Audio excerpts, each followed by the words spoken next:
बिस्मिल्लाहिर्रहमानिर्रहीम। अस्सलाम वालेकुम नाज़रीन, प्रोग्राम में आपको खुशामदीद कहते हैं। मैं आपकी होस्ट सुमैरा मिर्ज़ा आपकी खिदमत में हाजिर हूँ।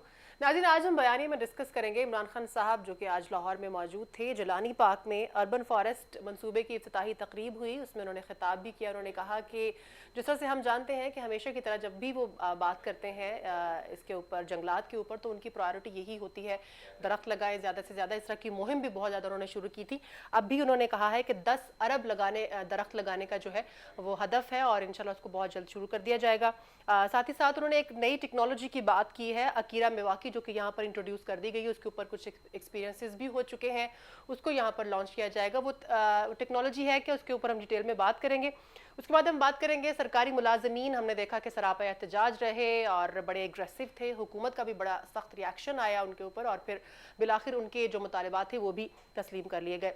और एक और बड़ा हॉट इशू चल रहा है आजकल, सेनेट इलेक्शन का। तमाम पार्टीज़ ने अपने अपने उम्मीदवार जो हैं वो शो करना शुरू कर दिए हैं। और हम बात करेंगे वीडियो स्कैंडल की भी, जो रिसेंटली आया है पीटीआई गवर्नमेंट की तरफ से। और फिर क्या ये इलेक्शन शो फैन के जरिए होगा या फिर जिस तरह से रवायती तरीका जो चल रहा है उसी के तहत होगा, इस पर भी हम बात करेंगे। फिर जनाब एक ज़िमनी इलेक्शन होने जा रहा है सियालकोट में, वजीराबाद में, उसकी भी हम बात करेंगे कि अता तारड़ जो है वो उसी इलेक्शन के हवाले से गिरफ्तार भी हुए, फिर रिहा भी कर दिया गया उनको थोड़ी देर बाद ही। फिर उस्मान डार जो है वो इसी इलेक्शन की कैंपेन के लिए मुस्ताफ़ी हो गए हैं और बड़ा एक ज़बरदस्त टाकरा नज़र आ रहा है। इसकी भी हम प्रोग्राम में बात करेंगे। और फिर आखिर में हम बात करेंगे क्रिकेट की। तो टेस्ट सीरीज़ तो पाकिस्तान आप सब जानते हैं कि जीत चुका है और T20 जो सीरीज़ इस वक्त चल रही है उसमें भी एक पहला मैच जो है वो पाकिस्तान ने अपने नाम कर लिया है। इस तमाम तरह मामलों पर बात करेंगे। मेरा पैनल मेरे साथ स्टूडियो में मौजूद है। सबसे पहले मैं आपको तारुफ करवाती चलूँ। शुएब सिद्दीकी साहब मेरे साथ मौजूद है, सर आपको प्रोग्राम में वेलकम करती हूँ। साथ ही साथ हामिद खान मशरकी साहब मेरे साथ मौजूद है, सर आपको भी प्रोग्राम में वेलकम करती हूँ। शुएब साहब, सबसे पहले वज़ीर आज़म साहब ने हमेशा की तरह बड़े हमें पुरजोश नज़र आए हैं दरअसल करने पर, और फिर जो नई एक टेक्नोलॉजी आ रही है ये भी बड़ी खुशाइंद बात है। क्या कहेंगे इस तमाम पर? दरख्त किसी भी मुल्क के 25% रकबे पर कम अज कम होना चाहिए। सही, जो एक ताकि आपका जो एटमॉस्फेयर है वो बैलेंस रह सके। उसमें कम अज कम 25 है, ज्यादा का नहीं है। ज्यादा उससे भी ज्यादा हो सकते हैं, कम अज कम 25। हमारे यहाँ जब मुल्क बना तो 5% थे और आज हुकूमत 3% कहती है। बदकिस्मती क्या हुई है कि हमारे यहाँ जो हमारा पहाड़ी इलाका था, सारा जंगल जहाँ था, उसको काट के खा गए सियासतदान, कासिम शाह हजारा, जिन्होंने तबाह कर दिया पूरे का पूरा जंगल। सही। और अब भी दरख्त बेदरेक काटे जा रहे हैं वहाँ पे। अब असल में इमरान खान साहब का ये है कि इन्होंने वज़ीर आज़म बनने से पहले पूरा पाकिस्तान जो है ना वो बाई फुट कह लें कि बाई कार कह लें या बाई, मतलब उन्होंने देखा हुआ है तकरीबन सारा। उनको ये आदत थी सैर करने की, उन्होंने देखा है दोस्तों के साथ। उनके बेशुमार लोग मेज़बान भी बन जाते हैं ना। इमरान खान को कौन मेज़बान नहीं ठहराएगा अपने घर में, चाहे बलोचिस्तान चले जाएं चाहे कहीं भी चले जाएं। उनका ये प्रोग्राम था कि दरख्त लगाए जाएं। तो अब जो उन्होंने अडॉप्ट किया है वो अकीरा मियावाकी है। जी जी, ये एक जापानी साइंसदान है, नहीं सॉरी साइंसदान मैं कह रहा हूँ, ये बोटानिस्ट। बिल्कुल सही। उन्होंने इस पे किताबें भी लिखी हुई हैं। जो उनकी असल किताब है वो है हीलिंग पावर ऑफ फॉरेस्ट और philosophy behind restoring earth balance with native trees. अच्छा, नेटिव ट्रीज सही है, असल चीज है नेटिव ट्रीज। बिल्कुल। अब हम उस पर कितना अमल करते हैं ये मुझे नहीं पता, क्योंकि पाकिस्तान में कोई शख्स ऑस्ट्रेलिया से तैयारी में बैठता है, 8 पौधे उठा के हाथ के डब्बे में लेके चला आता है और जहां मर्जी आके लगा देता है। इस्लामाबाद में आपने दरख्त लगाया और पोलन एनर्जी फैला दी। वो ऑस्ट्रेलिया से लाया गया एक दरख्त है जो इतनी तेजी से फैला है कि उसने पूरे इस्लामाबाद को तबाह कर दिया। वो पोलन एनर्जी, लोग मरते हैं हर साल सही हमारी हिमाकतों की वजह से। तो ये जो चीज है, अब अगर इन्होंने लगाना है तो नेटिव दरख्त, उसको अब हमारा जो नेटिव दरख्त है वो सारे जल्दी वाले नहीं है। सही है। आप नीम का दरख्त लगाएं, बकायन लगाएं, वो 5 साल में 14 फुट तक चले जाते हैं। 4-5 साल में वो चले जाते 14 फुट तक। लेकिन जो ये जंगल लगाना चाह रहे हैं जी, जंगल में एक बात लोगों को याद रखनी चाहिए कि एक ही दरख्त नहीं होता, दरख्तों की मुख्तलिफ चीजें होती हैं, कोई छोटा है, कोई बड़ा है, कोई दरमियान में है, वो स्प्रेड होते हैं। बिल्कुल ऐसे ही है। अब हम लगा रहे हैं थोड़े थोड़े रकबे पर जंगल ही है।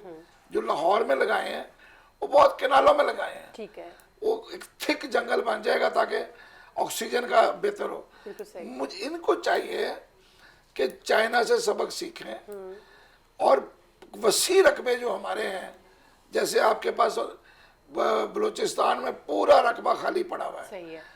आपने अब रोदकोयों के पानी कंट्रोल करना शुरू किया, सोचा राजनपुर का, तो वो पानी डाइवर्ट करने से अब बलूचिस्तान की तरफ। बिल्कुल सही। अब आप कार्य तो नहीं बना सकते इस दौर में, तो ये आप किसी तरह नहर खुली ले जाएं, पानी ले जाएं। इंडिया अगर अपने राजस्थान को सब बना सकता है, तो हमें क्या तकलीफ है? पंजाब के अंदर इतनी फर्टाइल लैंड है, आप उसको रेगिस्तान के साथ साथ चेंज करें, सही है, वहां पे दरख्त लगाएं। आज भी ऐसे दरख्त मिल जाते हैं जो खारे पानी में भी होते हैं। बिल्कुल सही। और वो ये तजर्बा वहां पे शुरू हो गया है आपके सिंध में, सही, वो कर रहे हैं, ये थर में ये तजर्बा कर रहे हैं। ठीक हो गया, ठीक हो गया। तो हमें इसके ऊपर सोच समझ के फैसला करना है कि नेटिव दरख्त के अलावा बाहर नहीं जाना। बिल्कुल सही है। नेटिव दरख्त जो है वो फलता है, फूलता है और वो बड़ा होता है। बिल्कुल सही। दूसरे दरख्त के हम बिल्कुल कायल। बिल्कुल सही सर, बड़ी बड़ी अच्छी और बड़ी रेलेवेंट बात बताई आपने। हामिद साहब, अकीरा मेवाकी, इसके बारे में आपके पास कुछ इन्फॉर्मेशन है तो हमारे नाज़रीन साहब। बहुत शुक्रिया सुमेरा। देखिए, बात ये है कि अकीरा मेवाकी जो है ना, उसकी सबसे अहम बात ये है कि इसके अंदर उन्होंने जो रिसर्च की उसके मुताबिक उन्होंने कहा जी कि जो 10 साल में दरख्त की ग्रोथ है वो 1 साल में हो जाती है। अच्छा, यानी 10 टाइम हायर ग्रोथ। अच्छा, उसकी वजह क्या है? उसकी वजह उसकी टेक्निक है। अच्छा, बहुत खूबसूरत टेक्निक है। उसके अंदर क्या होता है कि जो सॉइल है या मिट्टी है उसको 3 फुट गहरा तक खोदा जाता है। अच्छा, ठीक हो गया। उसके बाद जिस तरह शुएब साहब कह रहे हैं, उसके अंदर आप क्या करते हैं, आप प्लांटेशन करते हैं 3 फुट गहरी, फिर उसके बाद आप 6 इंच या 1 फुट छोड़ के एक और प्लांटेशन करते हैं।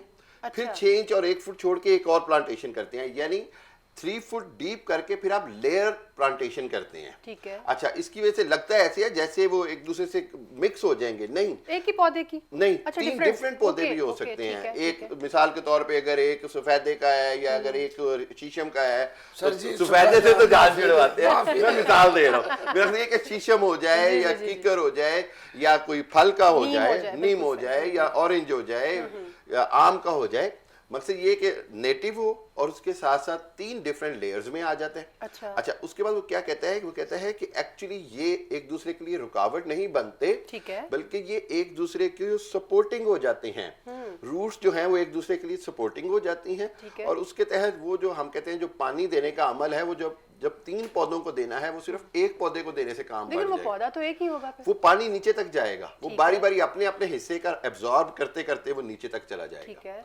और इसी की वजह से इसकी ग्रोथ भी, और ये एक दूसरे को सपोर्ट करते हैं, और एक हमें नई चीज मिलेगी, और एक नई चीज मिलेगी। इसके अंदर सबसे अच्छी बात यह कि PHA ने सबसे पहले पाकिस्तान में इसका तजर्बा पाकिस्तान हॉर्टिकल्चर अथॉरिटी लाहौर ने किया। अच्छा। और इसके लिए इन्होंने मुकाम चुना था लाहौर का लिबर्टी और शादमान। अच्छा। और दोनों में इनका बड़ा सक्सेसफुल एक्सपेरिमेंट रहा। ठीक हो गया। ये 1.5 साल पहले इन्होंने किया, और उस सक्सेसफुल एक्सपेरिमेंट के बाद प्राइम मिनिस्टर को पूरी रिपोर्ट दी गई।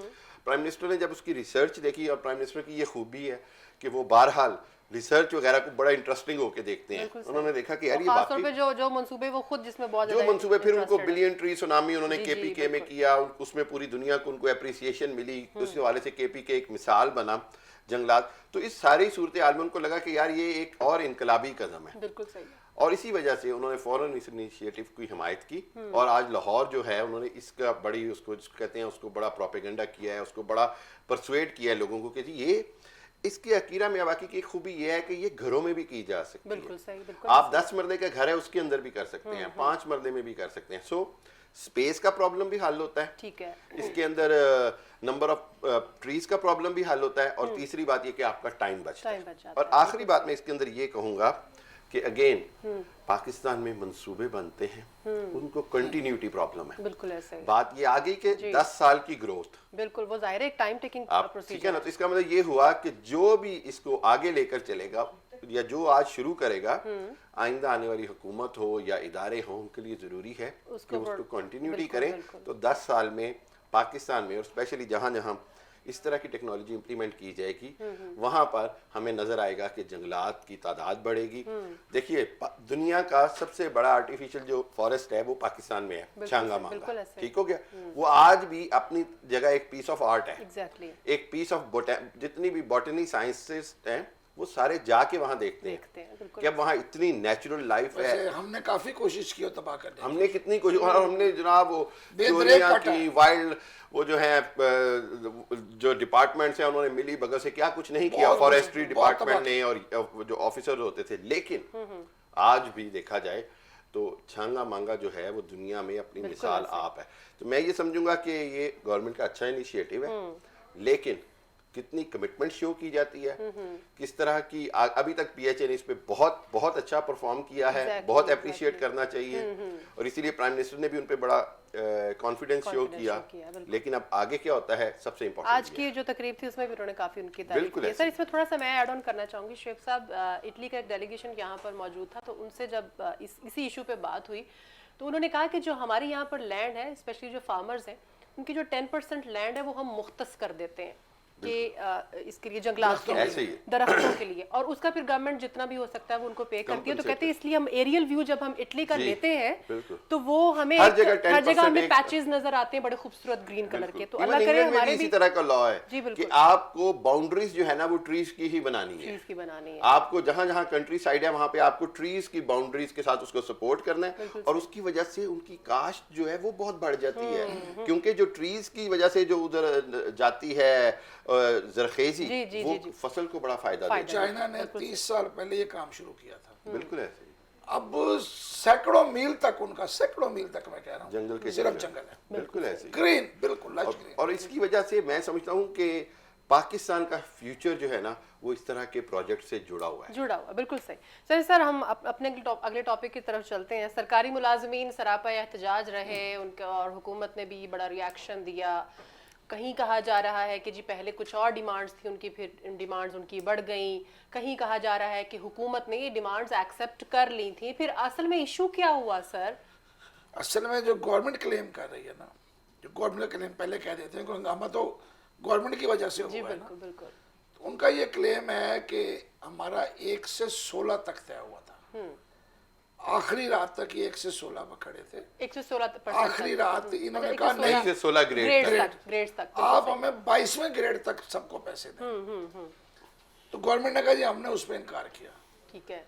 लिहाजा मारपीट के बाद भी, एक पूरे दिन मारपीट के बाद, आंसू गैस के बाद, लाठीचार्ज के बाद, गिरफ्तारियों के बाद अब 19वें ग्रेड तक इजाफा हुआ है, 22 तक नहीं गया। 20, 21, 22 तीनों जो हाईएस्ट ग्रेड है उनको नहीं पैसे दिए, ठीक हो गया। अब इनको ये पैसे दिए। अब ये कह रहे हैं कि ये जो 25% है इसको आने वाले साल में आप तनख्वाह का हिस्सा बनाएं।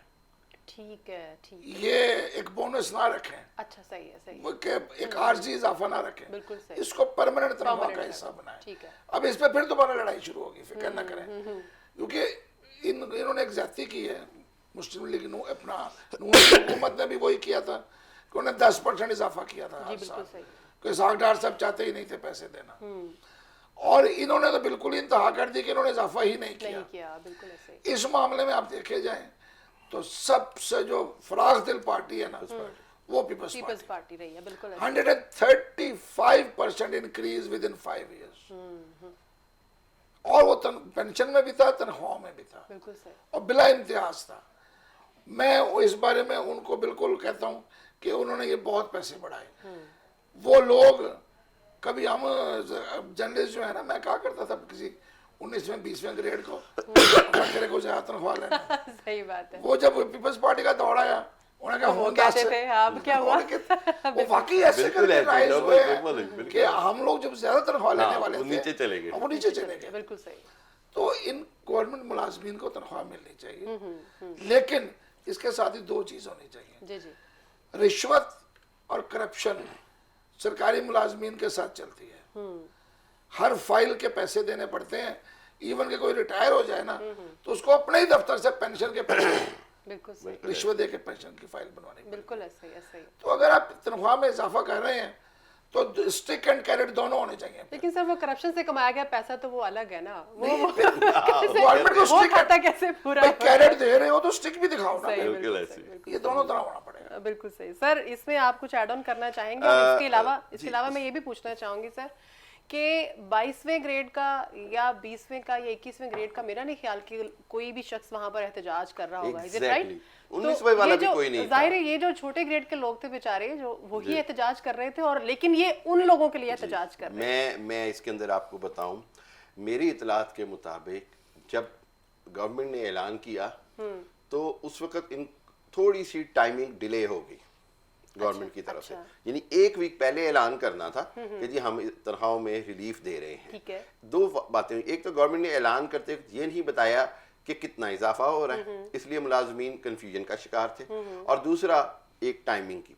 अब इसके अंदर क्या होता है पाकिस्तान में, मैं समझता हूँ जो सियासी निज़ाम है वही आपका सरकारी इदारों में भी रिफ्लेक्ट करता है। बिल्कुल ऐसे ही। क्या हुआ कि जो बड़े सियासतदान जैसे अपने कमरों में बैठे रहते हैं और जो वर्कर है वो एहतजाज करता है, सड़कों पे डंडे खाता है, एग्जैक्टली सरकारी मुलाजमीन के साथ भी वही सूरत हाल हुई कि साहब को खुश करने के लिए, ऐसे ही है ना जी, साहब को खुश करने के लिए एक पीएन डंडे खाता रहा, एक खाकरोब डंडे खाता रहा, एक क्लर्क जो है वो करता रहा, एक सुपरिंटेंडेंट करता रहा, या छोटे लेवल पे। होता क्या है देखिए, गवर्नमेंट का बड़ा ठीक स्टैंड था।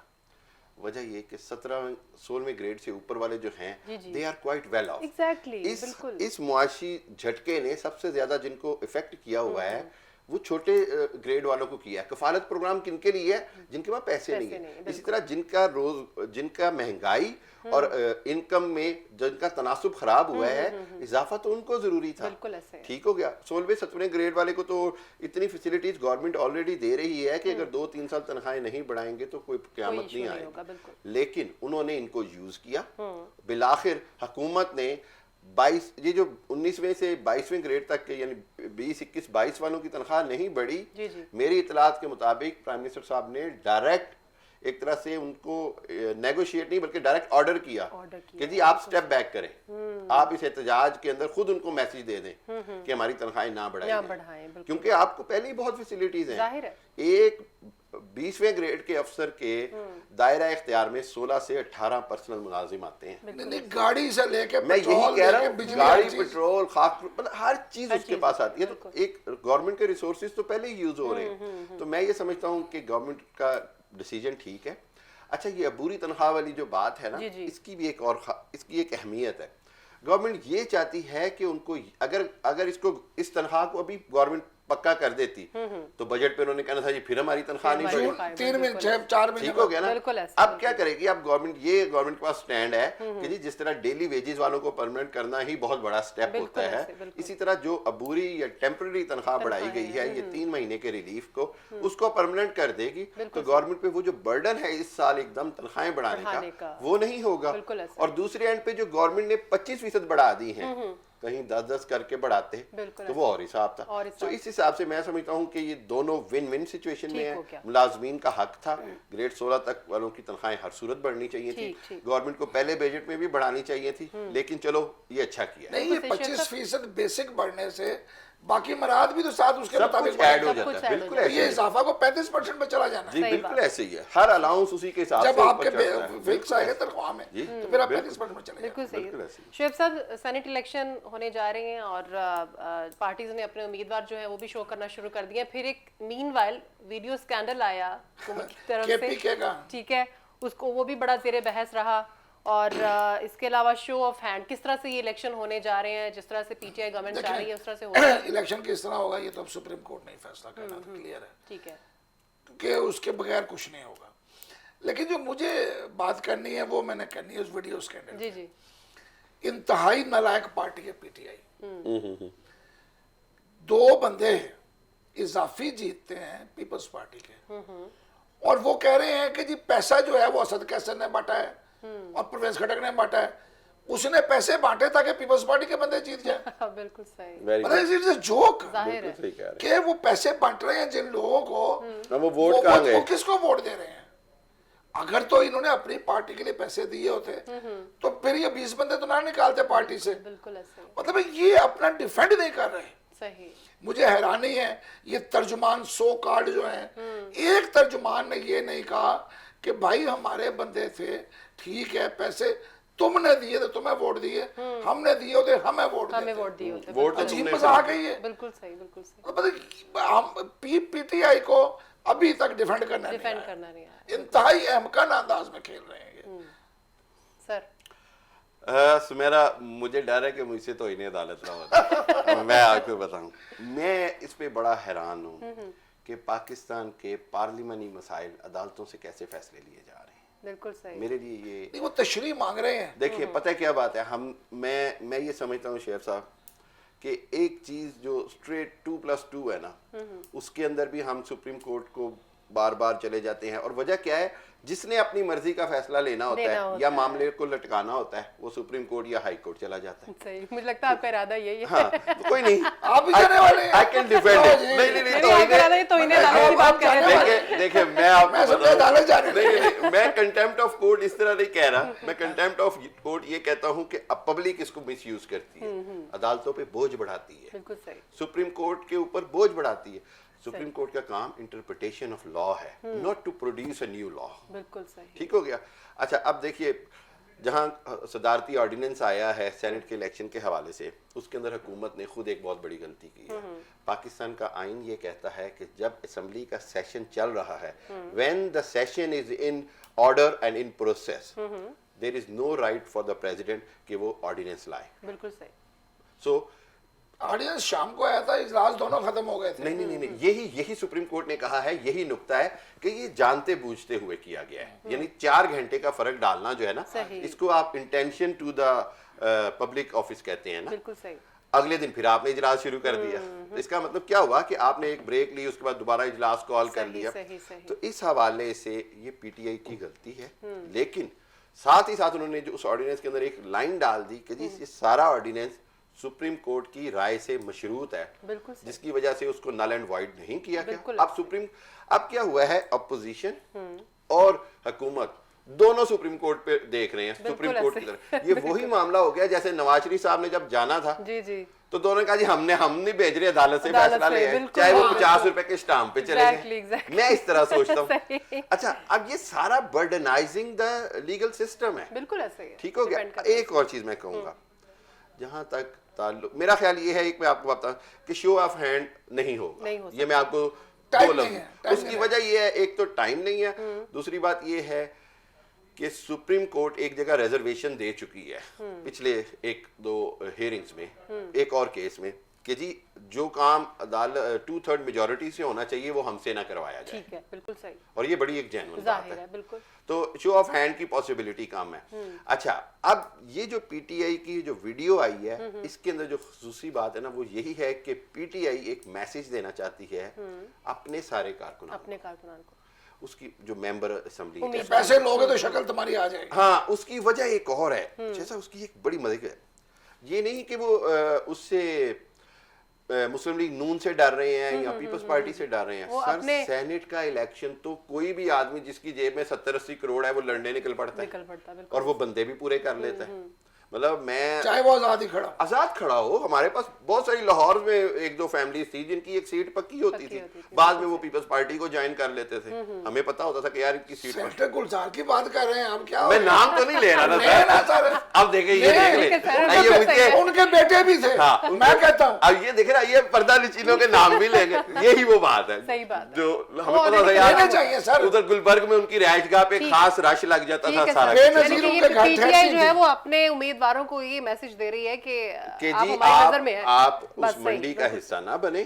और दूसरी बात ये कि प्राइम मिनिस्टर ने जिस तरह वजीर कानून को सस्पेंड किया है और जो सारा कुछ किया है, वो एक सारी जो पीटीआई की जो गवर्नमेंट है उसके लिए मैसेज है। ठीक है। आखिरी बात, बार-बार एक बात आ रही है कि असद कैसर और परवेज खटक को इसमें एनआरओ दिया जा रहा है कि शायद उनसे इन्वेस्टिगेशन नहीं होगी। ऐसे नहीं है।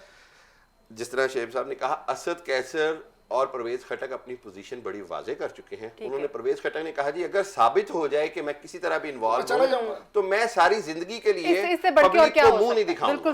ठीक है ना। तो मैं समझता हूं कि ये प्राइम मिनिस्टर की तरफ से उनको रिलीफ नहीं है, बल्कि ये उनका बोल्ड सच्चा स्टेटमेंट है जिसने उनको बचाया है। बिल्कुल सही। शुएब साहब, अब इलेक्शन होने जा रहे हैं सियालकोट में ज़िमनी, और उससे रेलेवेंट 2-3 खबरें हैं हमारे पास। अता तारड़ साहब जो है उनको भी गिरफ्तार किया गया, फिर वो रिहा भी हो गए। फिर उस्मान डार साहब ने भी इसी इलेक्शन की वजह से वो मुस्ताफ़ी हुए हैं और कहा जा रहा है कि इस इलेक्शन के बाद वो दोबारा ज्वाइन कर लेंगे। किस तरह से देख रहे हैं आप इस इलेक्शन को? नून लीग और पीटीआई में टाकरा होने जा रहा है। बहुत टफ इलेक्शन है। पीटीआई हुकूमत में है, नून पंजाब को अपनी क्या कहते हैं मलकियत समझती है, बिल्कुल ठीक है। और फिर ये सियालकोट वाली और गुजरांवाले की जो बेल्ट है ना, ये सारी उन्हीं की है। ऐसा ही है, इसमें कोई शक नहीं कि वो यहाँ पे जीते हुए हैं। यहाँ पे पहले वो पिंडी तक वो जीते थे, लाहौर से लेके पिंडी तक सारा जीते। अब इसमें उस्मान डार, फिरदौस आशिक अवान, ये सारों की इज्जत का सवाल आ गया। जी जी बिल्कुल, क्योंकि वो सियालकोटी हैं। एग्जैक्टली। दूसरी तरफ ख्वाजा आसिफ हैं, वो बेचारे जेल में चले गए, वरना वो भी वहां पे नजर आते हैं।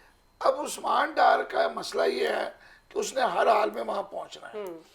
उनको बार बार वार्निंग मिल रही थी इलेक्शन कमीशन की तरफ से कि आप सरकारी हैं, आप वजीर हैं, मुशीर हैं, तो आप यहाँ क्यों जा रहे हैं, हम आप के खिलाफ एक्शन लेंगे। उन्होंने कहा इससे पहले कि उधर से पकड़ा जाऊं, मुझे निकाला जाऊं, मैं खुद ही इस्तीफा दे देता हूँ। इससे पहले भी फरोग नसीम साहब ने इस्तीफा दिया था जब केस अदालत में लड़ना था उन्होंने गवर्नमेंट का। तो जब इस्तीफा दे दिया, केस खत्म हो गया, तो फरोग साहब ने दोबारा हल्फ ले लिया। घर की वजारत है ना। तो उस्मान खान भी इसी तरह इमरान खान ने बुलाना है और हलफ लेना, खड़े हो उसमें क्या। सदर आरिफ अलवी साहब किस लिए रखे हुए हैं, इसलिए रखे हुए हैं। बाकी जहां तक अता तारड़ वाली बात है ना, उसमें अपोजिशन जो है वो थोड़ा सा करो तो ज्यादा शोर मचाती है, और हुकूमत जो है वो बहुत ज्यादा करके कहती है हमने बहुत थोड़ा किया। बिल्कुल ऐसे ही है। तो दोनों वही कर रहे हैं। वो कहते हैं हमने गिरफ्तार कर लिया, हमारे पास असला की तलाशी ली, हमें पकड़ के थाने ले गए। वो कहते हैं नहीं जी, तो असला लेके आ रहे थे, सही अब पहुंचा रहे थे। इनको चाहिए इंसानों की तरह इलेक्शन लड़े। अब ये 21वीं सदी है और मीडिया हर जगह मौजूद है। ये बिल्कुल गलतफहमी निकाल दें कि इनके हवाले से लोगों को इल्म नहीं है। लोगों को बड़ा इल्म है कौन क्या करता है, कब करता है। अता तारड़ साहब तो पढ़े लिखे वकील आदमी हैं, उन्हें तो थोड़ा सा करना चाहिए खुदा का खौफ। नहीं सर, यहाँ पे वकालत साइड जब पार्टीबाजी आ जाती है। समझा, आपने मुझे क्या याद करा दिया, उससे बुरा मंजर लाहौर में भी देखा गया। जी बिल्कुल, जब ये अस्पताल के अंदर घुसे थे और लोगों को जानों से मारा था, बिल्कुल ऐसे, लोग मर गए थे इनकी वजह से।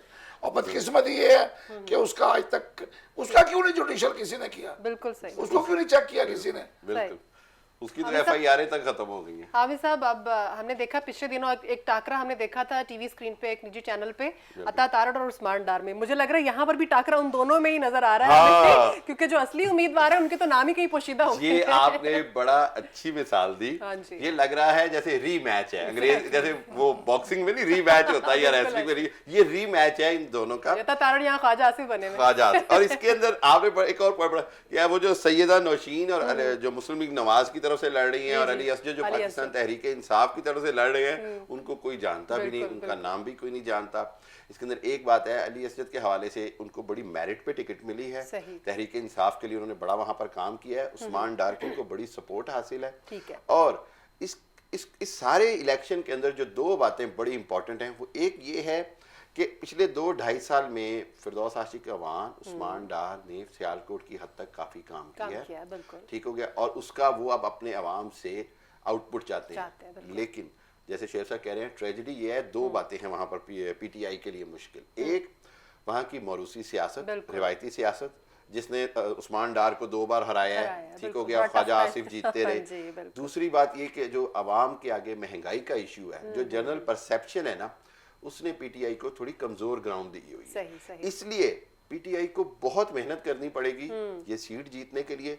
ये सीट जीतना, वो उर्दू में कहते हैं जुए शीर लाने के मुतरादिफ है। मेहनत का आपने सबसे पहला तो देख लिया ना स्टेप, वो उस्मान डार काफी हो गए। अच्छा, 2 चीजें इसके अंदर बड़ी मजे की है। उस्मान डार का जो इस्तीफा है ना, उसकी टाइमिंग अब जो है ना वो पीक पे जा रही है, जो कैंपेन है। तो उन्होंने कहा जी इस वक्त मैं इस्तीफा देता हूँ।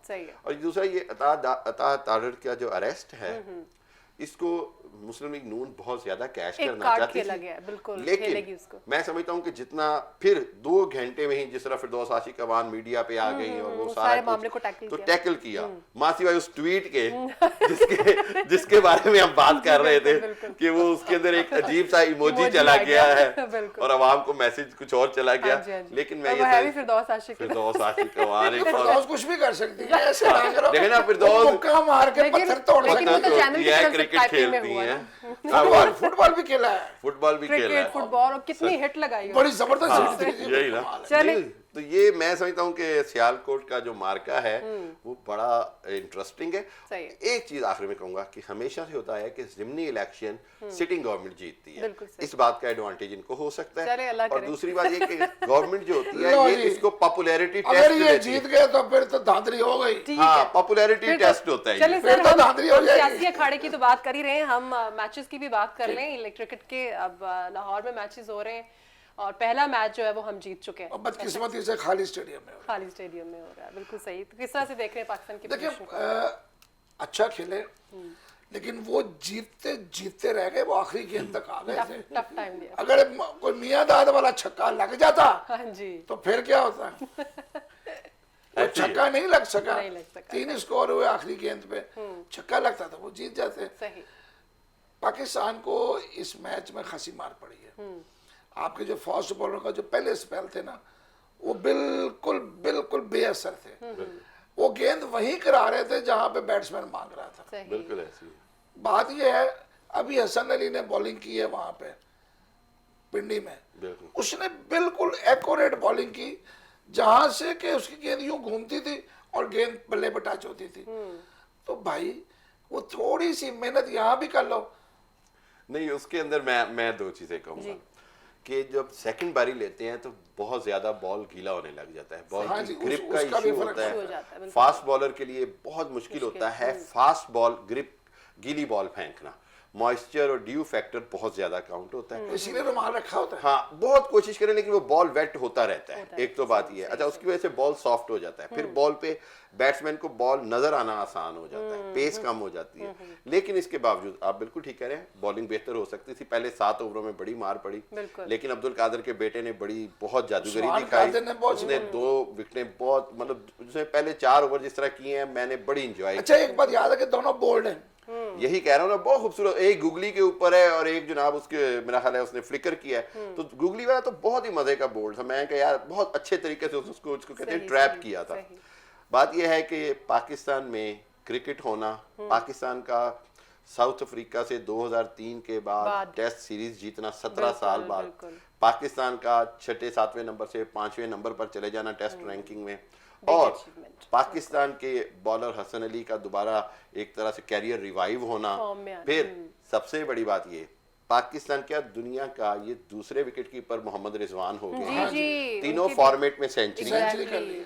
पाकिस्तान का वाहिद बैट्समैन अहमद शहजाद है जिसके पास ये एजाज है कि तीनों फॉर्मेट में सेंचुरी हैं, और अब मोहम्मद रिजवान है। बिल्कुल ऐसे। तीसरी बात ये कि आज पाकिस्तान की क्रिकेट जो है वो दोबारा रिवाइव हो रही है, और इंशाल्लाह अगले सीरीज तक प्लान किया जा रहा है कि स्टेडियम में तमाशाई भी हों, क्योंकि ऑस्ट्रेलिया ने 50% तमाशाइयों के साथ मैचेस करा दिए ठीक हैं। ठाक बंदे थे। हाँ, वो 50% कह के तकरीबन उन्होंने 80% कर दिया था। बिल्कुल अरे ऐसे। क्राउड जो होता है वो आपको फॉर्म में लाने लेकिन के लिए बड़ा पाकिस्तान में जरूरी 2 होता है। इश्यूज है मैच के हवाले से। एक क्राउड का तो कोरोना यानी कोविड-19 का इशू तो है ही है, दूसरा हमें सिक्योरिटी का इशू भी है। तो इन दोनों इश्यूज के साथ मिलके मैनेज कर लेना ये बहुत बड़ी अच्छी अचीवमेंट बात है। है। बड़ी अच्छी सीरीज आ रही है अप्रैल में। पाकिस्तान साउथ अफ्रीका जा रहा है, हाँ, वनडे और T20 खेलने, बड़ा मजा आएगा। तो वहां पे पाकिस्तान का असल इम्तिहान होगा। हाँ, सही है। नहीं, चलें। यहाँ पे बड़ा अच्छा खेले सर हमारे प्रोग्राम का वक्त चूंकि खत्म हो गया। बहुत शुक्रिया शोहबुद्दीन साहब आपका, अपने प्रोग्राम में डिस्कशन की। हामिद मशरकी साहब आपका भी बहुत शुक्रिया। नाज़रीन, जैसा कि आप सब जानते हैं कि प्रोग्राम के एंड में हमारी कोशिश होती है कि हम कोविड के हवाले से, कोरोना के हवाले से आपको एक मैसेज दें। तो आज भी हमारा वही मैसेज है कि अभी भी कोरोना के हालात वही हैं। 30+ डेथ जो हैं वो कल रिकॉर्ड हुई हैं, और इसलिए एहतियात कीजिए, अपना ख्याल रखिए। वही SOPs जो हैं जो आपने फॉलो करने हैं, ग्लव्स पहनिए, मास्क वेयर कीजिए, सैनिटाइज कीजिए अपने आप को, सोशल डिस्टेंस रखिए, और अपना भी ख्याल रखिए। अपने बच्चों की भी काउंसलिंग कीजिए क्योंकि स्कूल शुरू हो चुके हैं। अपना ख्याल रखिएगा। अगले प्रोग्राम में आपसे फिर से मुलाकात होगी। सुमेरा मिर्ज़ा को इजाज़त दीजिए। अल्लाह हाफिज़।